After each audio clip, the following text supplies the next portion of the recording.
गिरवरधारी यशोदानंदन ब्रज जनरंजन जमुना तीरा। कृष्ण बलराम की जय। श्री श्री गौर निताई की जय हो। शील प्रभुपाद की जय हो। अनंत कोटि वैष्णव वृंद की जय हो। श्री वृंदावन धाम की जय हो। नमो विष्णुपादाय भूतले श्रीमते भक्ति वेदांत स्वामिनीति नामिने। नमस्ते सारस्वती देवे गौरवाणी प्रचारिणे निर्विशेष शून्यवादी पाश्चात्य देश तारिणी। जय श्री कृष्ण चैतन्य प्रभु नित्यानंद श्री अद्वैत गदाधर श्रीवासदि गौर भक्त वृंद। हरे कृष्णा कृष्ण कृष्ण हरे हरे हरे राम राम राम हरे हरे। ओम नमो भगवते वासुदेवाय। ओम नमो भगवते वासुदेवाय। ओम नमो भगवते वासुदेवाय। स्कंद 9 अध्याय 4 श्लोक संख्या 15। अम्बरीशो महाभाग सप्तदीपवतीं महिम अव्ययां च श्रियं लब्ध्वा विभवं चातुलं भुवि। तो हम लोग कथा प्रारंभ करते हैं नवम स्कंद के चौथे अध्याय से श्लोक संख्या 15 से। तो पिछले सत्र में हम लोग 14 श्लोक संख्या तक विचार किए थे, जिसमें सुखदेव गोस्वामी से राजा परीक्षित ने महाराज अम्बरीश के चरित्र को सुनने की इच्छा व्यक्त की। कह रहे हैं कि भगवान श्रोतुम इच्छामि, मैं सुनने चाहता हूं। क्या सुनना चाहता हूं? ऐसे महान राजा के चरित्र को मैं सुनना चाहता हूं जिन राजा को आपने कहा कि ब्रह्म सापो अपि, ब्रह्म साप भी जो अप्रतिहत, जिसका कोई प्रतिकार नहीं है, उनको छू भी नहीं पाया। तो ऐसे महान भागवत के चरित्र को मैं सुनना चाहता हूं। देखिए, ब्रह्मास्त्र को भी कोई प्रतिकार नहीं है, ब्रह्मास्त्र का कोई प्रतिकार नहीं है। और ब्रह्मास्त्र से भी बहुत बड़ा चीज है ब्राह्मण का साप, वो भी उनको नहीं कुछ कर पाया। इसलिए मैं ऐसे राजा का चरित्र सुनना चाहता हूं। तब तो ये राजा बहुत महान वैष्णव होंगे, और महाराज परीक्षित तो वैष्णव हैं ही। तो वैष्णव का स्वभाव होता है किसी भक्त का चरित्र को सुनने के लिए उत्कंठित रहते हैं।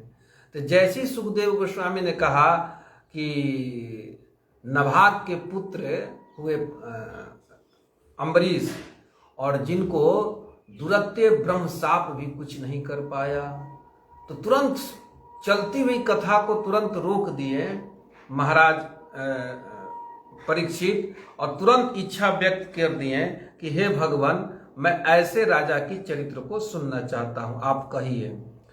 तो सुखदेव गोस्वामी तत्काल उनके चरित्र को, इस घटना को कहने के लिए उनके चरित्र को पहले प्रस्तुत करने लगे। तो कह रहे हैं कि अम्बरीशो महाभागा सप्तदीपवती महिम अव्ययाम च श्रियम लब्ध्वा विभवम चातुलम भुवि। तो अम्बरीश महाराज के बारे में पहला संबोधन है कि महाभाग, महाभाग। और सप्तदीपवती महिम, वे 7 दीप के स्वामी थे, अधिपति थे, राजा थे, 7 दीप। और उनको विभवम चातुलम भुवि, और पृथ्वी पर अपूर्व वैभव की प्राप्त थी। और श्रियम च अव्ययाम, और लक्ष्मी थी, अव्यय थी, कभी नष्ट नहीं होने वाली। मान लीजिए अव्यय उसको कहते हैं कि हमारे खजाने में 10 किलो सोना है, तो 10 किलो निकाल करके बांट दिए तो फिर भी 10 किलो बचा रहेगा। उनका ऐसा कोष था। तो सप्तदीपवती थे, और अतुल वैभव उनको प्राप्त था, और लक्ष्मी ऐश्वर्य का तो पूछना ही नहीं है, वो तो अव्ययाम, सुखदेव गोस्वामी कह रहे हैं। इस प्रकार से उनको प्राप्त था, लब्धवा प्राप्त था। लेकिन तत्सर्वम स्वप्न संस्तुतम, लेकिन इन सबको प्राप्त करके भी उनके मन में परम वैराग्य था। भक्ति का तो लक्षण है ना कि भक्ति उत्पन्न होती तो साथ साथ वैराग्य भी उत्पन्न करती है। तो इनके जीवन में अपार वैराग्य था कि तत्सर्वम, सबको स्वप्न के समान समझते थे। क्योंकि विद्वान, ये विद्वान थे, ये जानते थे। क्या जानते थे? विभव निर्माणम, कि जितना भी वैभव है ये सब नश्वर है, आज है कल नहीं रहेंगे। तो इस बात को भी वो जानते थे। तो जान करके जो भी उनको प्राप्त था उसको सब स्वप्न के समान समझते थे। तो अद्भुत वैराग्य था। और ये जितना वैभव उनको प्राप्त था तो पुंसाम अति दुर्लभम, वो अन्य पुरुषों के लिए बहुत दुर्लभ था। अति दुर्लभ का अर्थ है कि बहुत परिश्रम करके भी ऐसा वैभव प्राप्त नहीं होता है, लेकिन इनको प्राप्त था। इसीलिए सुखदेव गोस्वामी कह रहे हैं अति दुर्लभम पुंसाम, किसी भी व्यक्ति को दुर्लभ है। और एक चीज और वो जानते थे कि यत पुमान तमो विशति, एक विशेषण दे रहे हैं कि अगर ऐसा वैभव प्राप्त हो जाए और जीव भजन ना करे तो सीधे नरक ले जाने का टिकट है। सुखदेव गोस्वामी कह रहे तमो विशति यत पुमान, तो यत पुमान जिससे व्यक्ति अगर ये सारा वैभव प्राप्त हो जाए तो इसको पा करके कहाँ जाता है? सीधे नरक। तम तम तम मतलब होता है अंधकार, अंधकार मतलब नरक। श्रील प्रभुपाद जी लिखते हैं कि उसका जीवन अंधकारमय हो जाता है। तो वर्तमान भी अंधकार में होता है, मरने के बाद सीधे नरक जाता है। तो ये वैभव को जानते थे कि इस वैभव को अपना नहीं मानना चाहिए, क्योंकि ये इसमें आसक्ति अगर रखेंगे तो सीधे नरक जाएगा, अर्थात हमें भोगों में पटक देगा, भगवान की भक्ति से दूर कर देगा। तो यहाँ चार चीजें दे रहे हैं कि ये जो वैभव उनको प्राप्त था ये दूसरों के लिए तो बहुत दुर्लभ है। ऐसा दुर्लभ चीज भी लब्धवा प्राप्त करके इनके मन में क्या था? तत्सर्वम स्वप्न संस्तुतम, ये स्वप्न के समान समझते थे, उनमें कोई राग नहीं था। और ऐसे नहीं था, वो विद्वान थे, जानते थे इसके प्रभाव को। जैसे हम लोग विष है तो उसके प्रभाव को जानते हैं ना, इसलिए उसको दूर रखते हैं, हटाओ इसको हटाओ। तो इस सारे वैभव के बारे में वो जानते थे। विद्वान विभव निर्माणम, क्योंकि ये वैभव नश्वर है, कल नहीं रहेंगे। जितना है इसको उपयोग करें। कहा उपयोग करें? तो इसको बता रहे हैं वासुदेवे भगवती तद भक्तेषु साधुषु, वे भगवान की भक्ति में सारा वैभव को लगाते थे। तद भक्तेषु, सप्तमी एक वचन मतलब भक्तों में ही लगाते थे। च साधुषु, और साधुओं को लगाते थे। तद भक्तेषु च साधुषु, साधुओं में लगाते थे। और ऐसा करने से क्या प्राप्त होता है? तो यहां पर सुखदेव गोस्वामी कहते हैं कि प्राप्तो भावम परम, वे भक्तों में जो भक्ति का जो भाव है उसको वो प्राप्त कर लिए थे, प्रेमा भक्ति को प्राप्त कर लिए थे। और एक और अर्थ लेंगे तो भगवान में तो प्रेमा भक्ति ही थी, और भक्तों को अपना सब कुछ मानते थे। और इस प्रेमा भक्ति को प्राप्त करके एनेदम लोष्टवत स्मृतम, अपने सारे वैभव को इदम, सारे वैभव को कैसे मानते थे? लोष्टवत स्मृतम, मिट्टी के ढेला के बराबर मानते थे। हमारे घर के आगे, हम लोग तो अभी गांव में हूं, तो गांव में यहाँ मिट्टी के ढेले चारों तरफ खेतों में पड़े हुए हैं, कोई उसको नहीं पूछता है। किसी को दे दीजिए कि लीजिए मिट्टी का 1 किलो ढेला लेके जाइए, तो तुरंत फेंक देगा, हटाओ उसको, उसकी कोई कीमत नहीं है, कोई व्यक्ति उपेक्षित चीज है। तो वो इस प्रेमा भक्ति को प्राप्त कर लिए थे, और भक्तों में तो अद्भुत भाव कर लिए थे। ये तो आगे चरित्र में और प्रकट होगा कि भक्तों को कितना अपना प्राण धन मानते थे।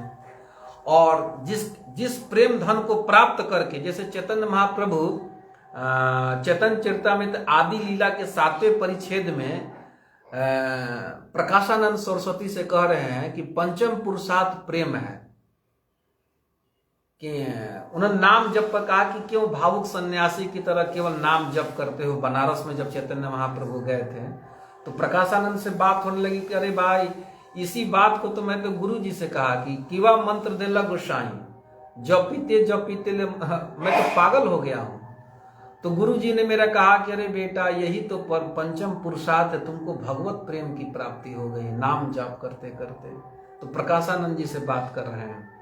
तो व्यक्ति भक्तों की सेवा करते करते, भक्ति करते करते परम भाव को प्राप्त कर लेता है। एक दिन ऐसा आता है कि हमारे जीवन में परम भाव को प्राप्त हो जाता है। तो भगवान में और भक्तों में, ऐसा नहीं कि केवल भाव भगवान में आए भक्त में ना आए। भक्ति अगर उदित होती है तो देखा जाता है कि व्यक्ति भगवान से भी ज्यादा भक्तों को सम्मान करता है, भक्तों में आदर बुद्धि करता है, ये प्रकट देखा जाता है।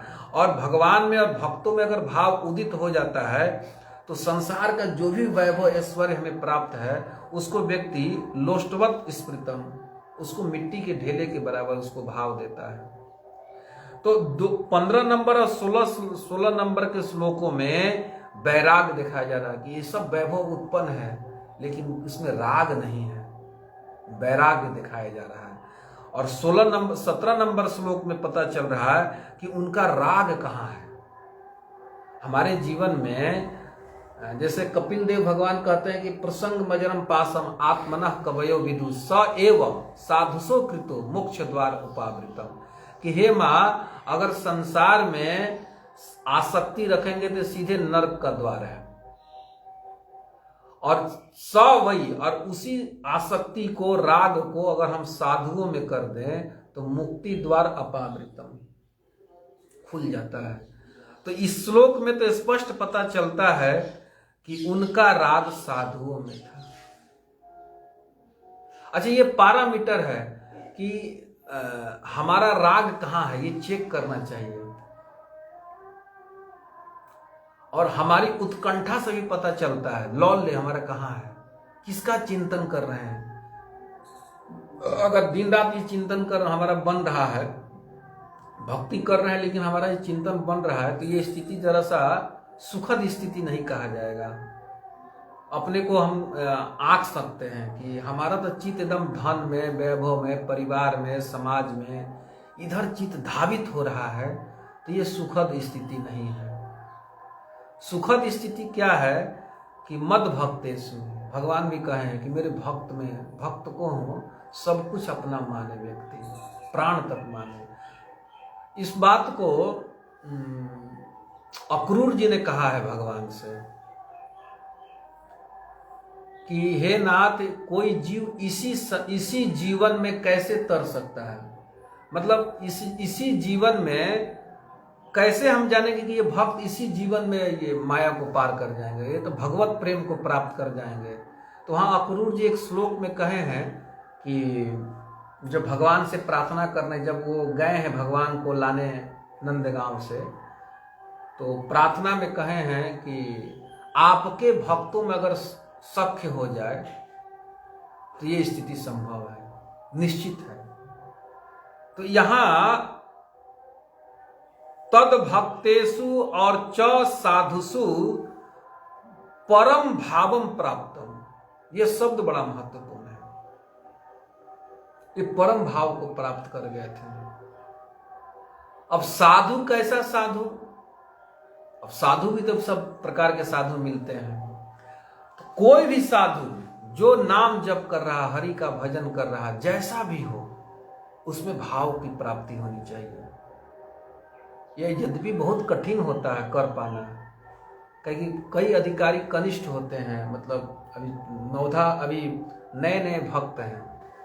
तो यहाँ हमें विचार करना चाहिए कि सारे भक्तों में हमें परम भाव को प्राप्त करना चाहिए, माने आदर बुद्धि को प्राप्त करना चाहिए कि ये भगवान के भक्त हैं, ये श्रेष्ठ हैं, और उनकी सेवा के लिए यथा भाव के, यथा योग्यता के अनुसार, यथा परिस्थिति के अनुसार उनकी सेवा करनी चाहिए। अथवा मन में तो भाव आ ही जाना चाहिए कि भगवान के भक्त हैं।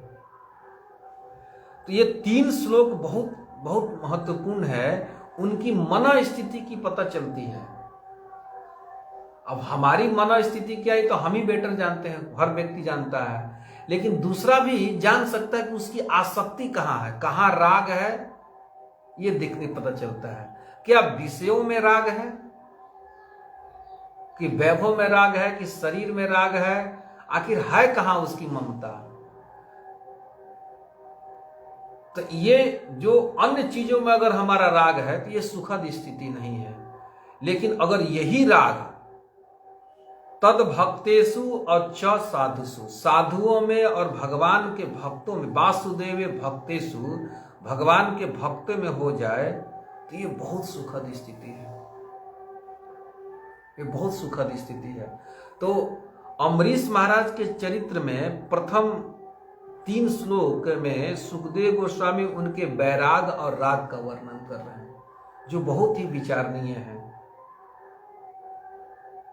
अच्छा,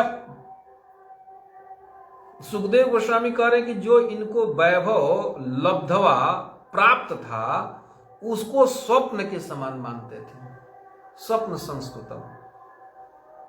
आगे एक श्लोक में आएगा कि इस सारे वैभव को वे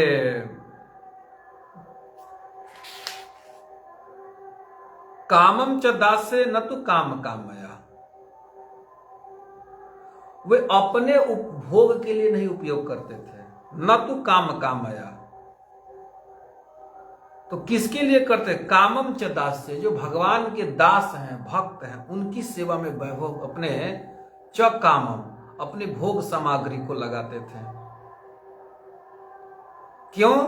क्योंकि उत्तम श्लोक जनाश्रया रति, जो रति होती है भगवान के प्रति, जो प्रेमा भक्ति होती है, और उत्तम श्लोक जनाश्रया, वो भगवान के भक्तों के अधीन रहती है। भक्ति डायरेक्ट भगवान नहीं दे पाते हैं, भक्त के माध्यम से मिलती है। तो ये जो रति है, भगवत प्रेम है, वो किसी संत के पास होता है। ये श्लोक संख्या 20 है, जो अगले सत्र में कहूंगा। तो इसमें वर्णन आता है कि कामम च दासे न तो काम कामया यथोत्तम श्लोक जनाश्रया रति। उनकी जो भक्तों में इतना भाव प्राप्त था, तो ये भाव कहां से प्राप्त किए थे? संतों से प्राप्त किए थे।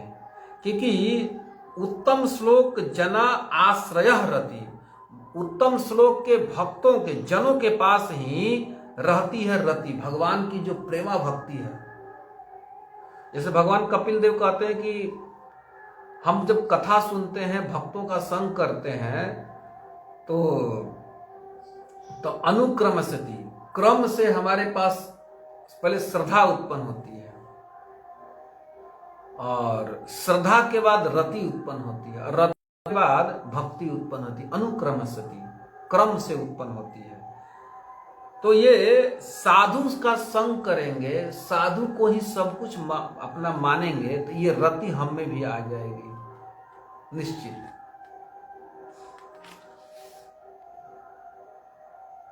तो ये जो 3 श्लोक है, बहुत ही हम लोगों के विचारणीय है, और इन 3 श्लोकों पर अगर हम फोकस करें तो ये अवस्था हमारी भी प्राप्त हो सकती है। जो भी वैभव हमें प्राप्त है, या जो भी स्थिति में है भौतिक दृष्टिकोण से, तो ये भौतिक स्थितियां तो एक समान रहने वाली नहीं है। क्योंकि वो कह रहे हैं कि स्वप्न संस्तुतम तत्सर्वम, सर्वम में सब कुछ आ गया, अपना राज्य, अपना वैभव, अपनी पत्नी, अपने बच्चे, और अपना शरीर, सब आ गया। तत्सर्वम, उसको मानते थे कि स्वप्न के समान है। जैसे हम लोग सपना देखते हैं, तो सपना में कुछ चीजों को देखते हैं, तो सपना में जितना देर देखते उतना देर तक तो रहता है, लेकिन सपना टूटते ही उसका अस्तित्व नहीं रहता है। तो जो कुछ भी वैभव हमको दिखाई दे रहा है, शरीर दिखाई दे रहा है, ये स्वप्नवत है, कुछ देर दिखाई दे रहा है, रहेगा, लेकिन ज्यादा देर नहीं रहेगा। तो जितना देर है उतना देर तो उसको उपयोग क्या करें? न तो काम कामया, अपने काम में नहीं लगाना चाहिए, कामम च दास से, भगवान के भक्तों की सेवा में लगाना चाहिए, भगवान की सेवा में लगाना चाहिए। ये भाव हमारा प्राप्त हो, और भगवान के भक्त को ही अपना जन मानना चाहिए। ये भाव कब आएगा? तो प्रकृष्ट रूप से भगवान के भक्तों के संग करते हुए, भगवान की लीला कथा को सुनते हुए, और श्री हरिनाम का जाप करते हुए ये अवस्था एक दिन आ जाएगी। तो ये अवस्था बहुत ही श्रेष्ठ अवस्था है। जैसे मैंने कहा कि अक्रूर जी वो श्लोक में कहते हैं कि जिसकी भगवान के भक्तों में आसक्ति हो गई तो हे भगवान इसी जन्म में वो भगवत धाम को प्राप्त हो जाएगा। तो हम जितना साधन कर रहे हैं, इन साधनों का तो यही फल है कि हमारा सब ओर से राग खत्म हो जाए। जैसे भगवान 8वें अध्याय गीता जी में कहते अब ब्रह्म भुवनान लोका, अरे यहां से लेके कि ब्रह्मा जी के लोक तक सब कुछ मर्त है, सब कुछ नष्ट होने वाला है। अब ब्रह्म भुवनान लोका पुनरावर्तिना अर्जुना, ब्रह्मा जी के लोक का भी जो भोग है उसको भी प्राप्त कर लेगा तो पुनरावर्तिना, इसको फिर व्यक्ति गिर जाता है, पतित हो जाता है। इसलिए हे अर्जुन, इसका कामना नहीं करनी चाहिए, इसलिए तुम मेरा स्मरण करो। गीता जी के 8वें अध्याय में ये भगवान कहे हैं, ब्रह्मलोक की तक ये स्थिति है। और एक जगह और भागवत में आता है कि ब्रह्मलोक तक का जो भोग है उसकी भी कामना नहीं करनी चाहिए। और व्यक्ति फंसता है कामना करने के कारण। हम मान लीजिए भजन कर रहे हैं, साधक हैं, तो जैसे स्थिति हमारे क्षेत्र में इधर लोग कहते हुए कि जाहि विधि राखे राम ताहि विधि रही है, तो ये एक सूत्रात्मक युक्ति है, सूत्र है। तो ये सूत्र बताता है कि जो भी हमें सुविधा, जो भी हमें अवस्था, जो भी वस्तु हमें प्राप्त है, उस प्राप्त अवस्था में संतुष्ट रह करके और साथ ही साथ भक्तों की सेवा में निवेदित और भगवान की सेवा में निवेदित करते हुए साधनरत रहना चाहिए। और ऐसा नहीं कि अब उस अवस्था से बहुत असंतोष के प्राप्त हो जाए। असंतोष अगर हो रहा है तब आसक्ति दिखाई दे रहा है ना, कि उसका लग रहा है कि बहुत कम धन है, बहुत ये कम है, ये ज्यादा होना चाहिए, तभी तो असंतोष है। संतोष का अर्थ है कि भगवान ने जो कुछ दिया बहुत अच्छा दिया, बहुत कृपा करके दिया है। भगवान की कृपा का अनुभव व्यक्ति कर सकता है कि देखो हमारे कर्म तो ऐसे नहीं हैं, लेकिन फिर भी भगवान ने हमें मनुष्य का शरीर दिया।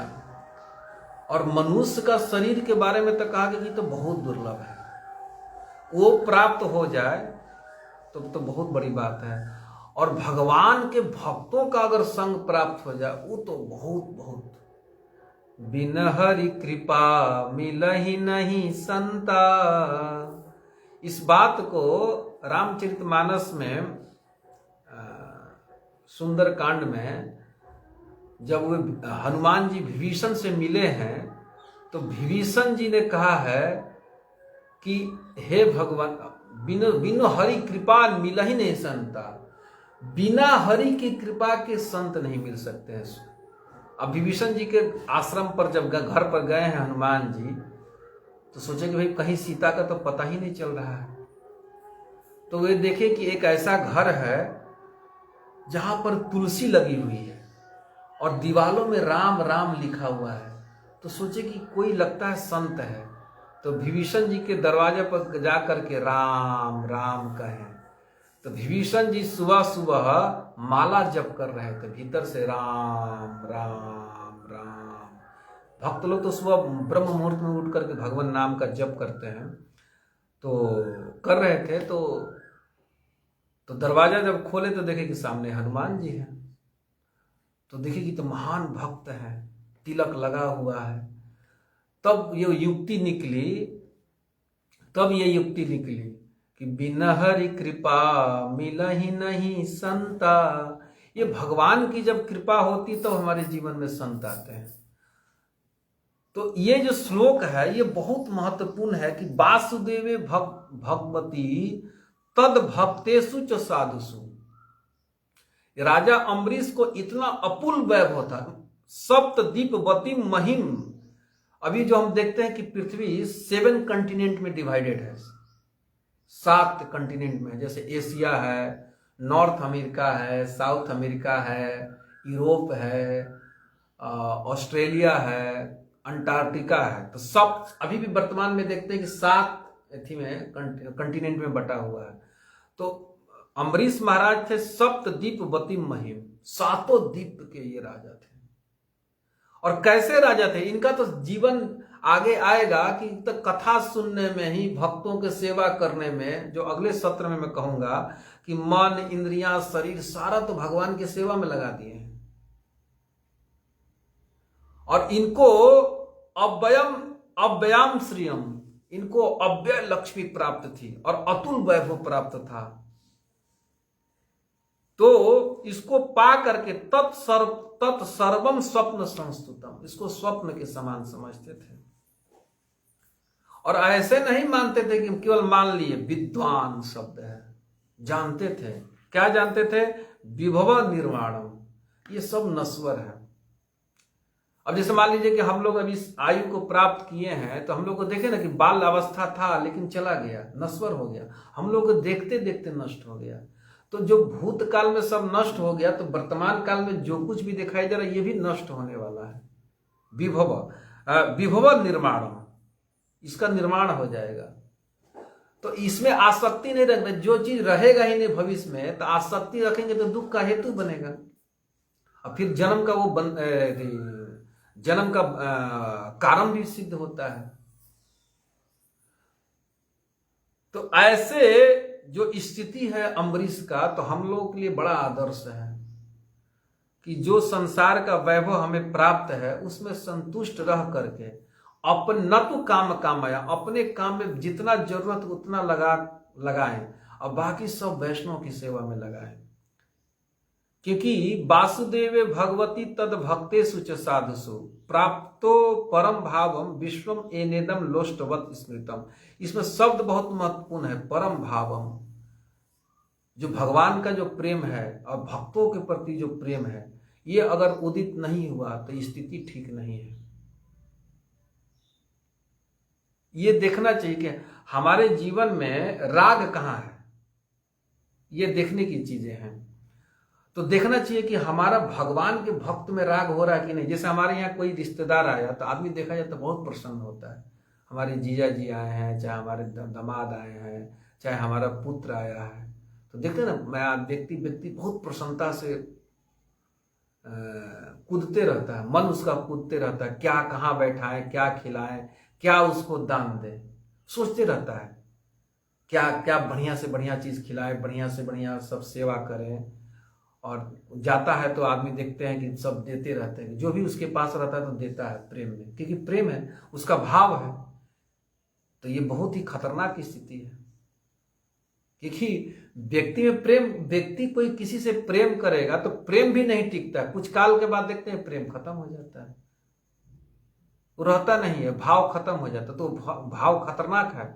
लेकिन जैसे ही घर में कोई भक्त आए तो उसी तरह से व्यक्ति कूदे, करी हमारे घर में भक्त आए हैं, इनको क्या क्या दिया जाए, कहाँ रखा जाए, कैसे किया जाए। अगर ये भाव आ जाएगा तो ये श्रेष्ठ भाव है। तो अम्बरीश जी इस भाव को प्राप्त कर चुके थे। परम भाव प्राप्त मतलब प्राप्त कर लिए थे। कहाँ कहाँ? भगवान में और भगवान के भक्तों में। और इनकी बात नहीं है, अगले सत्र में जो आएगी आगे बात, कि इनकी जो राज्य में जो प्रजा थी उनको ये स्थिति थी। केवल यही नहीं, सारे धन वैभव को लोष्टवत स्मृतम, मिट्टी का ढेला के समान समझते थे। इनके राज्य में सप्तद्वीपवती है तो पूरे पृथ्वी के राजा हैं। तो पृथ्वी में जितने लोग थे, आगे श्लोक में आएगा कि सर्गो न प्रार्थितो यस्य मनुजैर मरः प्रिय, इनके यस्य मनुजय, इनके जो सेवक थे, इनके राज्य में जितने लोग थे वे भी अमरः प्रिय स्वर्गम न प्रार्थितो, जो स्वर्ग में तो अपूर्व वैभव है, स्वर्ग के वैभव को भी वो मिट्टी के ढेले के समान समझते थे। इनकी प्रजा। तो अम्बरीश महाराज के बारे में क्या कहा जाए? अच्छा, ये भाव कैसे उत्पन्न हुआ? लोगों में अपार वैभव। अभी हमको कोई ला करके दे दे कि कोई व्यक्ति आए कि लीजिए ये बहुत बड़ा मकान ले लीजिए, बहुत बड़ा कार ले लीजिए, ये सारा वैभव ले लीजिए, तो हमारे मन में कितने मन प्रफुल्लित हो जाता है कि मिल जाता तो अच्छा, दे रहा तो अच्छा अच्छा, कोई बात नहीं, दे दीजिए। लेकिन वहां स्वर्ग के भोग भी उपस्थित होते थे, तो उनकी प्रजा स्वर्गम न प्रार्थितो, उनके मन में कोई कामना नहीं रहती स्वर्ग का भोग आदि। तो ये स्थिति उत्पन्न कैसे हुआ? तो सिणद भी गायद भी उत्तम श्लोक चेष्टितम, उनके राज्य में घर घर में क्या चलता था?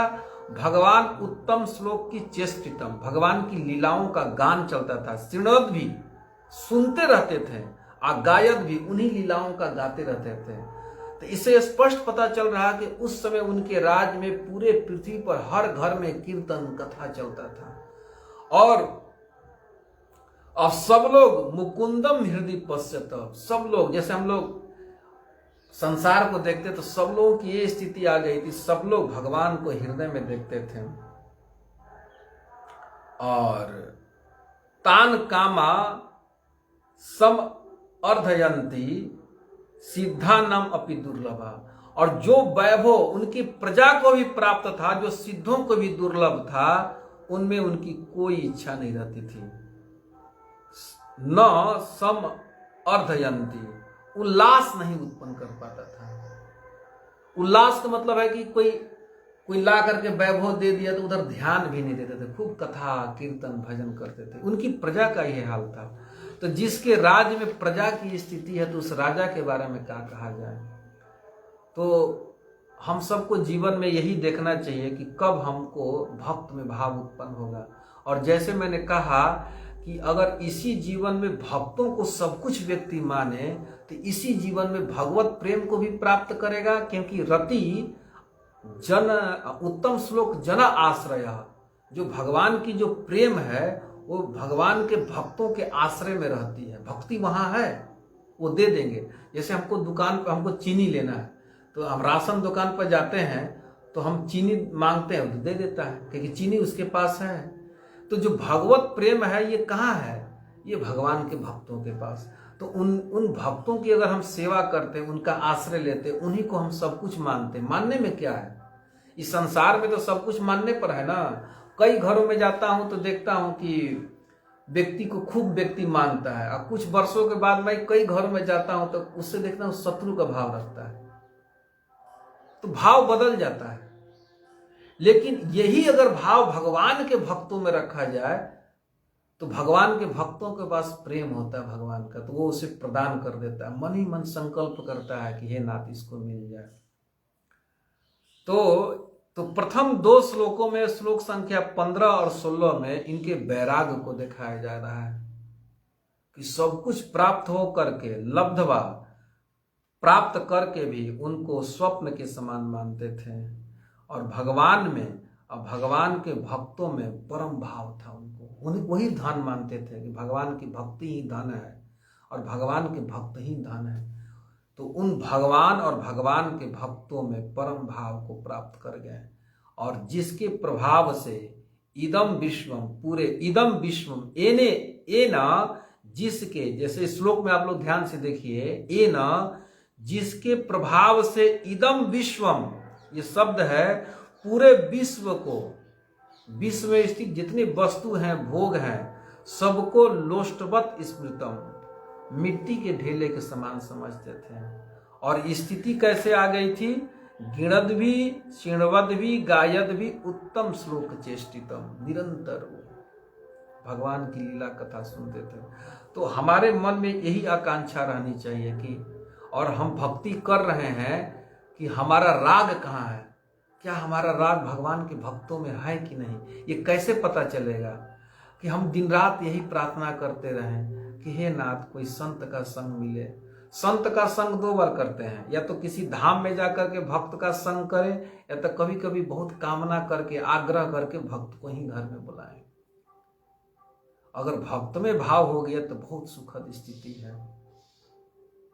तो बहुत ही महत्वपूर्ण है। मैं 3 ही श्लोक आज लिया, तो 3 श्लोक में, ये 2 श्लोकों में उनको वैराग्य का वर्णन है कि उनका क्या वहां वैराग्य कहाँ है, कैसा वैराग है, तो पढ़कर हम लोग समझ सकते हैं।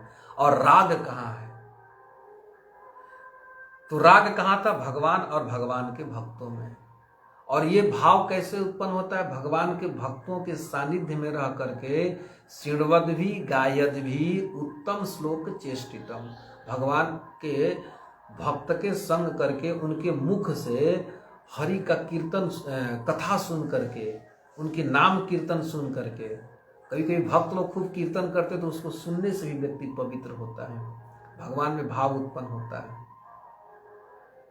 तो ये 2-3 श्लोक बहुत महत्वपूर्ण थे। आप सब वैष्णव विद्वान जन हैं, आप स्वयं विचार करें और यही आकांक्षा रखें कि यही भाव हमारा भी उत्पन्न हो जाए। हे नाथ, कब वो दिन आएगा कि हमारा भी भगवान के भक्तों में ऐसी भाव उत्पन्न हो जाए, भगवान के भक्तों में भाव उत्पन्न हो जाए। ये सबसे श्रेष्ठ स्थिति है और इसी की कामना करनी चाहिए, क्योंकि अगर अन्य व्यक्तियों में, वस्तुओं में भाव रखेंगे तो सब वस्तु तो बदलने वाला है, एक समान तो रहता नहीं है।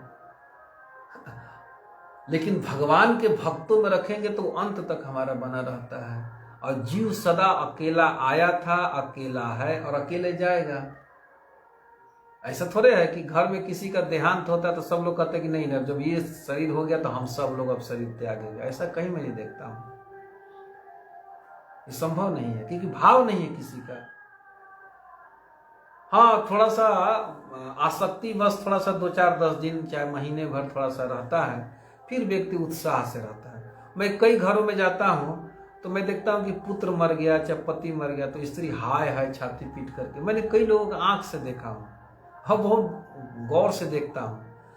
तो बोला कि इनके जीवन में दुख आ गया, तो पति के प्रति बहुत भाव था, लेकिन वो भाव बस थोड़े दिन का रहता है। कुछ दिन के बाद मैं फिर ध्रुवा गया, रांची गया था, तो वहां देखा कि वही व्यक्ति जो रो रहा था अब पूरा उत्सव मना रहा है, थी कर रहा है, वो याद भी नहीं करता है जी। तो ऐसे भाव रखने से क्या फायदा, ये तो बहुत दुख देने वाला है, और वर्तमान काल में भी दुख देगा और अंत काल में भी दुख देगा। अंत काल में जब शरीर पूरी तरह से खाटी पर, मतलब बेड पर पड़ जाता है, तो व्यक्ति बिल्कुल असहाय अवस्था में हो जाता है। उस समय मन की, शरीर की स्थिति बहुत खराब हो जाती है और घर में व्यक्ति उपेक्षित रहता है। तो उस समय अगर हम भगवान की भक्ति करते हैं और भक्तों की खूब सेवा की है, तो उस समय भी हमारी स्थिति सुखद रहेगी। कैसे सुखद रहेगी कि खूब भगवान की कथा को सुने हैं तो उसी का स्मरण होते रहता है, क्योंकि जीवन भर बेचारा भजन किया है, तो खाटी में शरीर दुखमय स्थिति में है, उससे क्या होता है, उससे तो वैराग हुआ है और भगवान का लीला कथा को सुन रहा है, गा रहा है, सुखी है, और अंत समय में भी सुखी रहता है और फिर अंत में भगवत धाम को प्राप्त करता है। तो ये 3 श्लोक बहुत महत्वपूर्ण है, तो इसमें वैराग का और राग का। तो आइए हम सब वैष्णव भी इसी की कामना करें कि हे नाथ, कब भगवान के भक्तों में राग उत्पन्न होगा, भाव उत्पन्न होगा, और भगवान का जो प्रेमा भक्ति है वो कब हमारे हृदय में उत्पन्न होगा। और इसी बात को प्रकाशानंद सरस्वती से बनारस में भगवान चैतन्य महाप्रभु कह रहे हैं कि नाम जपते जपते ये परम पंचम पुरुषार्थ को मैं प्राप्त कर लिया हूँ।